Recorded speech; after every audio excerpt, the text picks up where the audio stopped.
The Monday Night Wars. What a glorious time it was to be a professional wrestling fan. Whether you were in the continental United States, all over the world, it didn't matter. If you loved the World Wrestling Federation, if you loved World Championship Wrestling, if you loved EC-Dub, EC-Dub, EC-Dub, it did not matter. You were satiated with a lot of colorful characters, a lot of reality-based storylines, a lot of violence. It didn't matter. You were 1,000% satiated. It was a tremendous time to be a professional wrestling fan. But if we just take ECW and just put it over there, get the hell out of here. You ever seen a man say goodbye to an Extreme Championship Wrestling based promotion? Once. And we focus on the World Wrestling Federation and World Championship Wrestling. World Championship Wrestling, distant second. But then, signing Hogan, the NWO, getting Monday Nitro. Eric, what do we got to do to compete with WWE? Give me prime time. Oh shit, you gave me prime time. What the fuck do I do now? And the rise in ratings, the rise in crowd attendance. Proof that a rising tide lifts all boats. But the thing about a rising tide is it can take those boats further and further to their destination. But when that tide lowers, only the strongest ships will survive and the others will smash on the rocks near the lighthouse.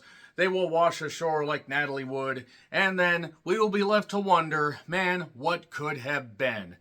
Everything that was good becomes a part of history, and all we have left are the memories. Here we go. I'm John Renton with Who Killed WCW Episode 1. Yeah, here we go. So, that being said, Who Killed WCW Episode 1, where the big boys play. Who Killed WCW?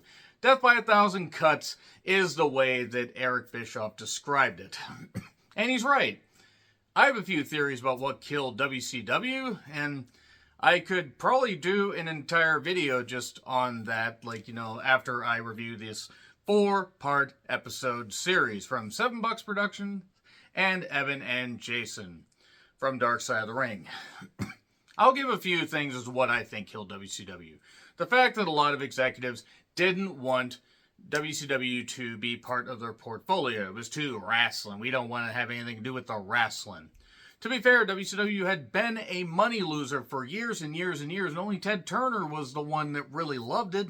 I mean, maybe a few of the lower people, as far as any kind of board members, might have liked it, or at least appreciated when it drew money. But yeah, a lot of people above, just below Turner, did not appreciate it. Even when it was making $30 to $50 million a year for a couple of years. But it was losing a lot of money. So, standards and practices, yes. Handcuffing people, creatively so to speak. Getting WCW Thunder on the air, but not figuring out a proper way to budget it. People were getting frustrated. Thunder was kind of the kiss of death, shall we say. Extending Nitro to 3 hours when 2 hours is doing just fine. You leave people wanting more. Not wondering when you're about an hour and a half in, shit, we have 1.5 hours more of this when we only used to have 30 minutes. And also the AOL Time Warner merger. But the biggest thing, and yes, standards and practices, all that stuff. Everybody was signed to big money contracts. They had so many people signed. There were people that were on the World War III wrestling cards in 95, 96, 97, 98. That's how long they had them. 60-man Battle Royal, 3 rings, where you wouldn't even goddamn know that any of these people were under contract until they showed up. Yeah, they might be on house shows. They had Lanny Poffo signed to a 4-year contract at like $250, $300 a year, whatever the hell it was. Randy was always good about getting his, his blood and his and the people he considered important to him contracts. I mean, Miss Elizabeth got a contract, a very good contract.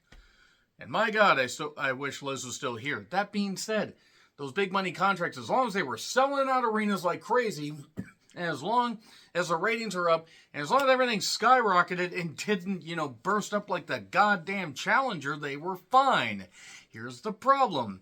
By the time they got to 98, they were even giving some tickets away to Nitros, just as a way to keep people away from Raw, especially when they were running in the same area.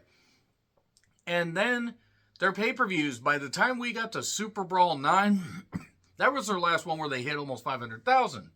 And yeah, Starrcade 97 and all that, but the whole point is, then the bubble would burst. And even though they were drawing some big crowds, their ratings were dropping.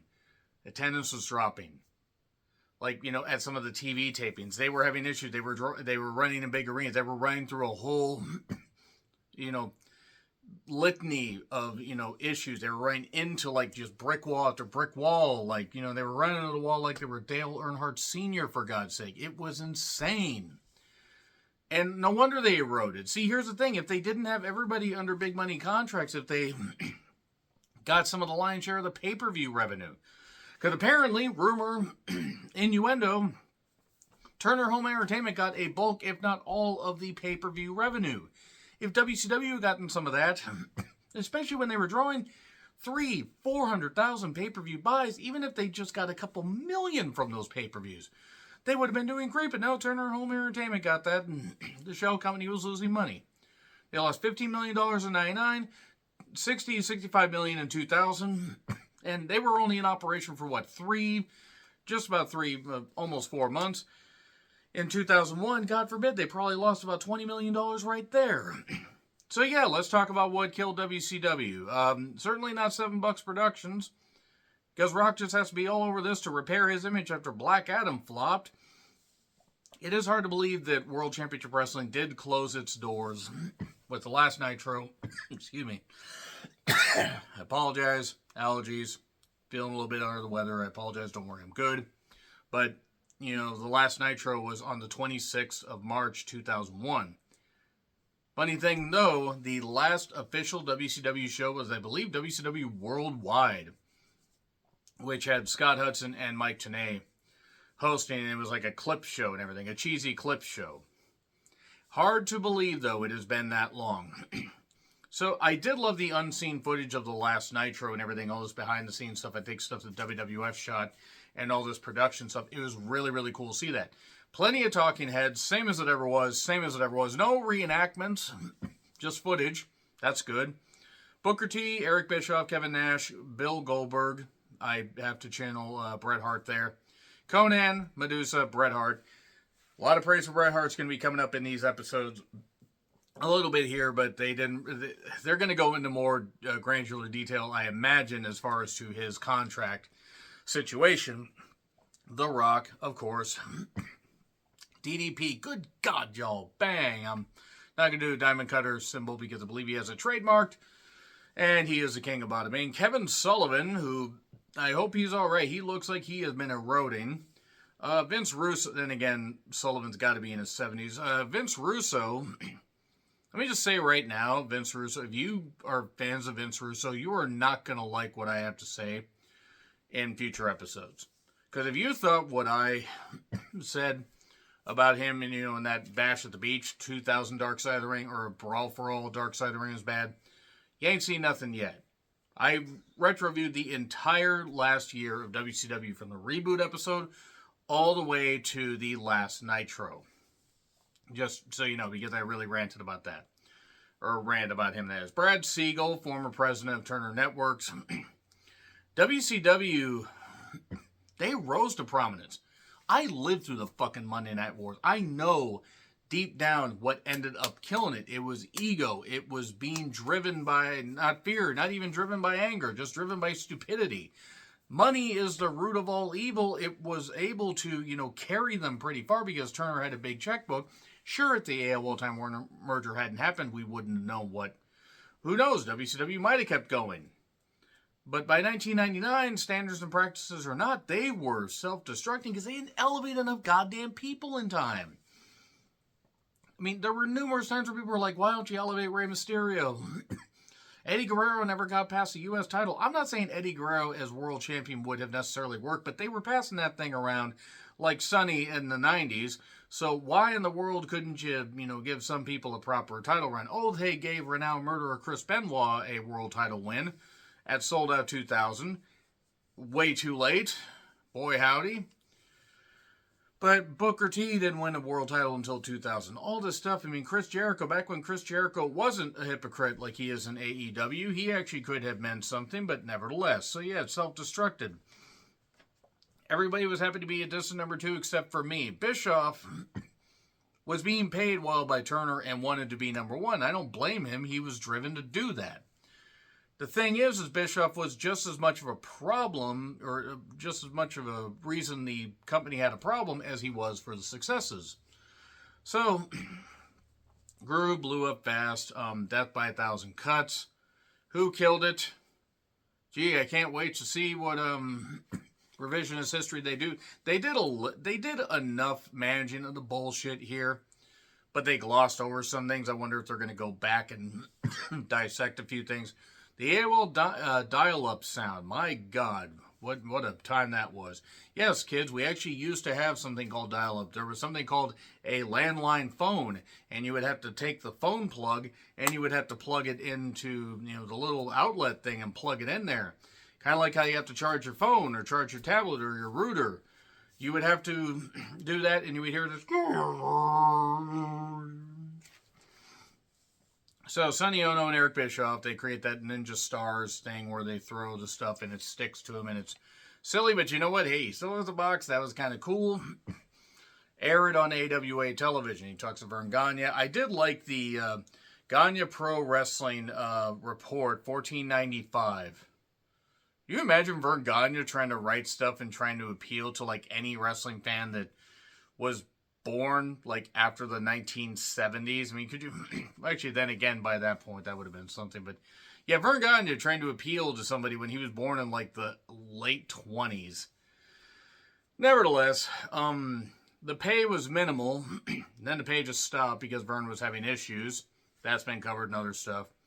They were struggling financially, Bischoff and his wife, and then Larry Zbyszko, who'd worked in the AWA, got Bischoff a tryout to be the C-Squad announcer. They skipped over how Bischoff and DDP had a confrontation, so to speak. But never. That was basically the DDP, Bischoff were in the AWA, that kind of stuff. But then DDP's in in WCW. Bischoff thinks he's screwed. No, cool. We'll just do this.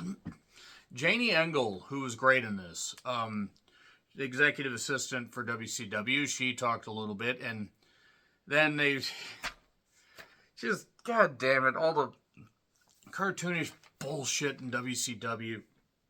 I'll get to that in a bit. The Super Shredder footage where Nash was Super Shredder in Teenage Mutant Ninja Turtles 2 Secret of the Ooze. Kevin Nash became Oz, basically because Dusty had great ideas. Not all of Dusty's ideas were great. I would say 65% of them were great, because other times he came up with something like, RoboCop, I don't actually think he didn't have anything to do with that one. That was Jim Herd. But yeah, he wanted Kevin Nash to be Oz. He wanted him to wear a rubber old man mask and come out. He's like, Oz is the land, and like you're talking about the wizard and stuff like that. And Kevin Sullivan, I believe, was the wizard, and I think the monkey died. If the monkey did not die on pay-per-view, it died soon after. So yeah, RoboCop, where JR had to oversell that, and then the Chamber of Horrors, where Abdul the Butcher died. Unfortunately, not for real. He died, being electrocuted and stuff like that, and the mat caught fire. Dusty Rhodes, again, not the best ideas. Guy Evans, who wrote a WCW book, The Incredible Rise and Incredible, Destruction of WCW, or whatever it was. I would have wrote it down, but I don't care. Dick Chatterman, the group financial controller for WCW, or Turner. Teddy Turner. Ted Turner named his son Teddy Turner. This checks out. I did like the old interview footage with Ted. That was nice. Ted, I think Ted Turner's still alive, but I know that he hasn't been in the best of health. And the black and white wrestling footage, just stock footage. It could have been from Chicago, Chicago's International Amphitheater. It could have been from LA. It could have been from fucking Texas for all I know. I actually don't know where the fuck that was from. But no executive like WCW. Losing money every year. 10 to 20 million. Base. It could have been losing less. I know Crockett, before he sold, he was $5 million in the hole. And even though they were making a little bit of headway, they just were too far in the weeds. And then by 89, 90, they were losing so much money. Watts says he got it, the the debt down from like 11 million to like 400,000. Yeah, and the pay-per-view business was dying, eroding. So basically, the Beach Blast boat explosion, where there was a midget in a boat, and Sid and Vader and Sting and Davey were there, and none of it made sense. They were spending 50 grand on that. I don't know who 40, 50 grand. I don't know who thought that was a good idea. There's one shot left. Ted says, we're either going to make it work or we're going to pull the plug. So we have an executive vice president thing to fill a role. That is where basically Bischoff comes in. Apparently had Greg Gagne, kind of write some. He took some stuff, some ideas, basically from Greg, and pumped it up to make his meeting seem to go more proper. I don't know how true that is or isn't. I'm not saying that Bischoff isn't a con man, but let's be honest. Greg also said that Hogan was going to jump back to the AWA in 1991 when they were basically completely wrecked. He was going to jump back in 91. Maybe he was going to jump back in 88. I don't know about that, but he wasn't going to jump back in 91. What were they going to do? They were basically drawing no people. They hadn't run a television taping since August of 90. So, basically, Colonel Rob Parker, managing Kane and Cole, Harlem Heat, when they looked like they had prison outfits. That's not bad with the connotation of a Southern gentleman doing that. And Disney MGM Studios was, the location they needed to shoot television at because they wanted to have a fresh crowd, and also they couldn't draw fans because they were just pushing proper wrestling fans, aka passionate wrestling fans, out of center stage. They were hiring models to basically be in the front row that had no idea what the hell they were watching. They're like, oh boy, big men do this, yay! And they couldn't draw a crowd, but they did. The Disney MGM look, I do remember, even around 12 years old, I remember it looking pretty cool. And they needed a megastar. They needed a mainstream hook, and that was Hulk Hogan. Hulk Hogan had been gone from WWF since officially around late July, early August of 93. They didn't want to put Brett over. Hogan not wanting to put somebody over. So he was out of wrestling because of the trial. He also wanted to try his hand at acting. Hogan is about as good at acting in movies as I am at installing drywall. Because he's great as far as being a wrestler. He was great in Rocky III. Badass. He was great in that. Because he got to just play the arrogant heel that he was. At least at the time. But he was out because of the steroid trial, sure. I'm not saying he was the only one who was feeling the pinch there, but also he was bombing in WWF. It just wasn't working. It wasn't like he'd been out of wrestling for 2 years. Yes, after WrestleMania 8, he had left, and because of the steroid trial, that kind of stuff, and then had come back in early 93 to team with Beefcake and go to WrestleMania 9 and not win the tag titles, and then beat Yokozuna after Yoko beat Brett. And it's not like, though, Hogan was gone for 3 years from wrestling. Officially, he was only gone for maybe a year. No, just under a year. About 11 months. And the deal was for 4 pay-per-views a year and creative control. Yeah, at least people are remembering to admit that Hogan had creative control. What do we got to do to compete with WWE? They go through all that. We're taped on Saturday. They're live. Scott, give Eric every 2 hours every Monday night on TNT live. So I need to make a list of every way to be different than WWE. And he decided, okay, we got to be live every week. We got to have, a different presentation and everything. And they decided to run at the Mall of America, which was a good idea. Because he said, if I can get enough people around, it looks like, a fight club for yuppies, which was actually kind of funny. I've never been to the Mall of America, mainly because it's halfway across the country, and I don't really feel that going that far to shop is really something I want to do. Even if I had the bankroll, I'd be like, I'll just be here. I'll just be here and not do anything. But it was nice that they actually, I do remember seeing that. the first ever Nitro. I do remember seeing that at 14 years old, and it was cool. And I was getting to where I was either taping Raw and watching Nitro live, or vice versa. And I was going to school. I was going to school on Tuesday morning, not in the best shape. But yeah, you would tape it. No, not record on a DVR, not even on TiVo, which was prehistoric DVR. No, this was when you would actually have things called VHS tapes, kids, and you would stick them in something called a VCR. And you would record them, and you could set the program and everything. But you'd have to make sure you do that, and then you'd have to watch the shit live. It was really cool. Also ancient. But, Luger jumped, Medusa jumped as well. Hulk could sense that he was getting stale. All the boos were really actually starting around mid-95 anyway. It's just, and Hogan just didn't want to admit. He didn't want to lose the merch money. Because he was still making money on merch, but fans were getting tired of the red and yellow bullshit. He had been doing that as a face since late 81, early 82. I think late 81 in the AWA. So the whole point is he'd been doing it for almost 15 years. Then... we got to change the perception of WCW. We got to get more reality-based. Bischoff saying, "Here, let me sign Hall and Nash." They wanted more money. They got more money. They got, I think it was $1.2 million a year for 180 days. Or 150 days or something like that.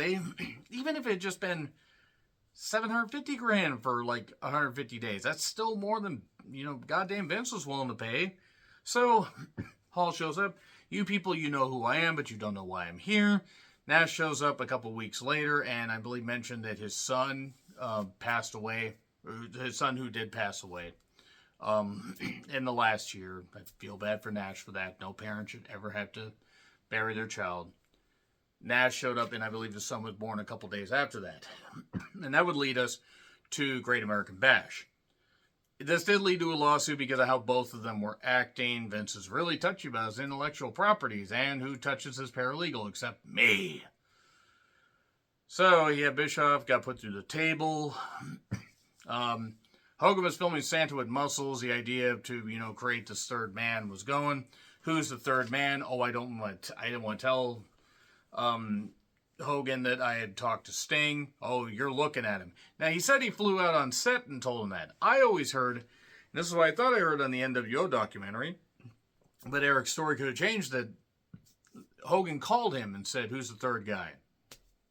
I am. Because Hogan could see that it was getting over and that he could latch on to this. So, could Hogan back out? Possibly. Could it backfire? Sure. Kevin Sullivan was watching him like a goddamn hawk. And then, we get the Bash at the Beach 96, the turn heard around the world. And I still get goosebumps thinking about just the feeling I had watching that pay-per-view with a friend of mine. My friend's uncle, who he lived with, would always get these pay-per-views. I was fortunate that I was able to actually go to that one, because I wasn't able to always go to them. I would get tapes later. But I was able to watch that one. And that was really goddamn cool. So, NWO was formed. Hogan cut the promo of his fucking life. It was great. And then we go to the NWO black and white vignettes. A way to present the NWO differently. They make it seem like once the NWO happened, that's really when they were just trouncing WWF. The last time the WWF actually got a ratings victory on Raw was the same night that Nash debuted. From the episode after Bash at the Beach, all the way through, or Great American Bash, that is, all the way through to Bash at the Beach, they were winning. Now, I'm not saying they were winning by a landslide, but they were winning. But then, Raw then wouldn't win until the 13th of April, 1998. And Neil Pruitt, who was a coordinator tech guy, who worked in a production truck, he talked about a way to present it, like, take inspiration from Hill Street Blues, which is a show I totally forgot about. But you know what? Remembering vague details about the style, I see where they got the idea from about having the gang warfare thing and NWO attacking backstage. And, they were at the Disney MGM lot And then Ray got long guard into the trailer. Ray's like, do you think you throw me through that window? He's like, no, it's a window. You'll die. Let me just throw you into the wall. And then Rock says, we should be doing more shit like that. Yeah, I'm sure you were saying that, Rock. Wait, Rock, you didn't actually appear on television, on any WWE television, at least in the ring, until Survivor Series 96, when the NWO was already going. But that's fine. The Rock could just insert himself there. Yeah, Rock, Rock just went in there and talked to Vince and everything. No, he didn't. I mean, maybe he was thinking that, but no, he wasn't. If he was thinking that, he was thinking that sometime in 97. And he suffered a knee injury sometime, I think, in May of 97 and was off for a little bit. Whatever, just the way The Rock makes it seem. But nevertheless, ratings and crowds rose. And I'm going to put WWE out of existence. I'm going to put him out of business. I'm going to drive a stake through Vince's heart, is what Bischoff said. And then Scott Hall came up with the idea for Crow Sting. They built this so well. I vividly remember them building up Starrcade 97. They built it. They nurtured it. From Fall Brawl 96, if we're being perfectly honest. But even going all the way back to Bash at the Beach 96, because Sting was involved in that hostile takeover match. But he was starting to let his hair get darker. Fall Brawl 96, War Games, all that. Shows up the next night. He's not facing the camera. Thank you for sticking by me, but those that didn't, you can stick it. He leaves, and then he starts wearing the black and white face paint, all the stuff, and he's very shrouded in mystery. We don't have a clue what the hell's going on. They paid him to not wrestle. He did not wrestle after Fall Brawl 96 until Starrcade 97. I do not believe I'm not saying he didn't take any bumps. He did do his finisher to a few people, but he wouldn't have a match. And they built this so well, and they paid him for basically that 15-month period, essentially, about that. And then we get to Starrcade 97. 700,000 pay-per-view buys is what they had. Now, if Turner Home Entertainment got the bulk, aka lion's share of the profits, okay, ridiculous. Let's say WCW could have gotten some of that. I figured out the math. 700,000 pay-per-view buys at $29.95 a pop. If that's just domestic buys, that's nearly 21 million. 50% as 10.5 million, roughly, thereabouts. 30% is 6.3 million. Even if they got 20%, that's still, I don't know how the pay-per-view, revenue split stuff goes. I don't know. I'm just blue skying here with some of these numbers.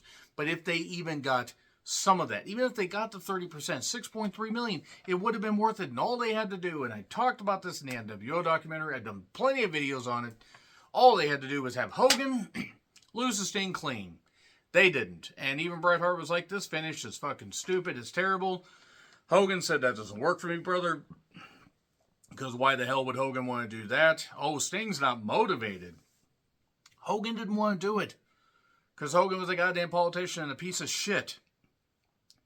Bischoff knew they fucked it up. Now, is that the reason that WCW went out of business? No. Is that a reason that fans started to lose some faith in WCW? Yes, because if they had built it up for a few months and didn't have a proper payoff, okay. Is what it is, would have been able to move on. And for those who didn't live through it, they built that thing up so goddamn much, they fucked up that goddamn finish.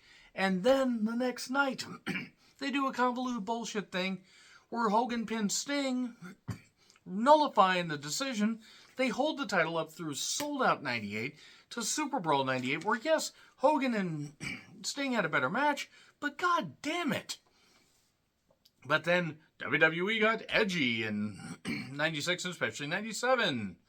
And they brought in Mike Tyson. You feel that? The water's starting to get cold there, Sullivan says. It's the iceberg.